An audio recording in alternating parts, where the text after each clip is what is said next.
Oi galera, e o que nós vamos aprender hoje? Bom, a gente vai aprender uma coisa muito fundamental e muito importante no inglês, que é o verbo to be. Tudo bem, eu sei, talvez na escola você já tenha visto isso e a vida toda tenha estudado o verbo to be, seja num cursinho de inglês, seja na escola, seja nos livros que você comprou, mas não conseguiu alcançar o seu objetivo. Eu vou te contar uma coisa, o verbo to be é muito simples e muitas pessoas o ensinam de maneira errada. Ele é bem simples, bem tranquilo de entender, mas você vai ver do que eu estou falando. Nós vamos revisá-lo, mesmo que você já saiba, é muito importante que você assista esse vídeo até o final. Eu vou te ensinar como aprender o verbo to be da maneira correta, como utilizá-lo de uma maneira muito simples. Você vai ver que talvez perdeu a tempo a vida inteira, que ainda não aprendeu o verbo to be, pois te ensinaram da maneira errada ou simplesmente não te ensinaram. Então vamos ver um pouquinho sobre o verbo to be. Bom, galera, então vamos falar do verbo to be no presente. Então, nós temos aí 3 fases do verbo to be no presente. Positive, negative and interrogative. Positivo, negativo e interrogativo. Vou explicar de uma maneira bem fácil de entender, bem simples, que vocês vão conseguir entender muito bem o verbo to be, conseguir já aplicar e utilizar fazendo frase, estruturando e tudo mais. Bom, vamos primeiro focar na primeira parte, que é do positive. É a parte aí do positivo. Então, no positivo nós temos... detalhe, aí já tá abreviado, tá? Seria I am, you are, he is, she is, it is, they are, we are, you are. Mas aí, no abreviado, vai ficar I'm, your, his, she's, it's, their, where, your. Então aí fica a forma abreviada, que tem os mesmos significados, só vai mudar a pronúncia mesmo. Então agora nós vamos falar um pouquinho sobre a tradução dessa primeira fase do verbo to be, que é o positive. Então seria eu sou ou estou. Lembrando que no inglês a gente tem uma palavra para essas duas coisas, né? Sou e estou. Então I am pode ser tanto eu sou quanto eu estou. You are, você é ou você está. He is, ele é, ele está. She is, ela é ou ela está. It is, isso é ou isso está, sempre se referindo a coisas, objetos. They are, eles são ou estão. We are, nós somos ou estamos. E outro you are aí, tem outro you are. Esse outro you are, por que ele tá aí de novo? Porque o you, que é você, pode ser tanto você quanto vocês, que vai determinar o contexto. Então pode ser tanto singular quanto plural. Então, novamente, eu vou ler agora todos os positives e aí vocês repetem depois de mim.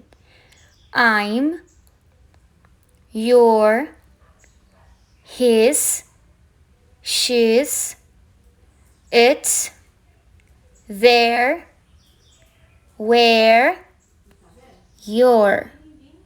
Ok, agora vamos fazer o seguinte, vamos para o negative, negativo. Então, o negativo, a tradução dele é a mesma coisa, porém eu tenho a forma negativa no final, né? O não.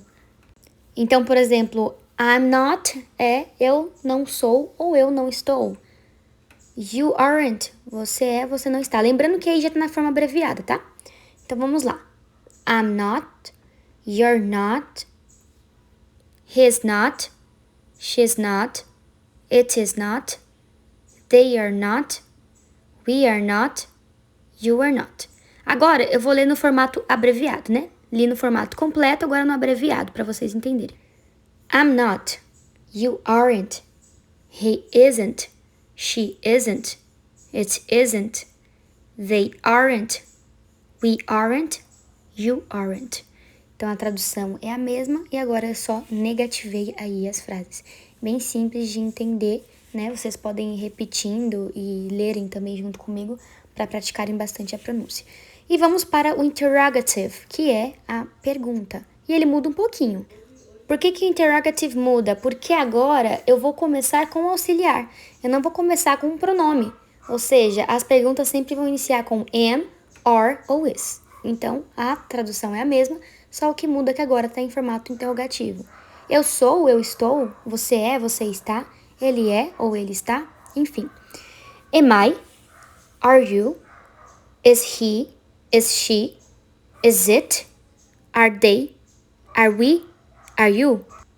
Muito bom. Então, essa é a forma interrogativa aí. E detalhe, vocês podem observar que o interrogativo não tem abreviações, só o positivo e negativo. Já vimos sobre o verbo to be, vamos ver sobre cores e animais.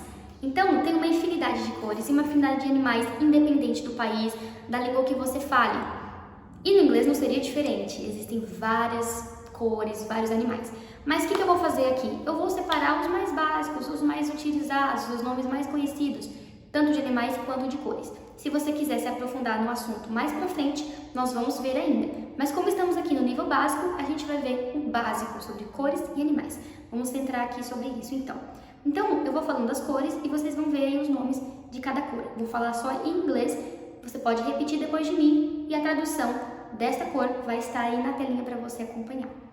White, black, yellow, blue, navy blue, beige, gray, gold, orange, brown, silver, pink, purple, green, red, violet.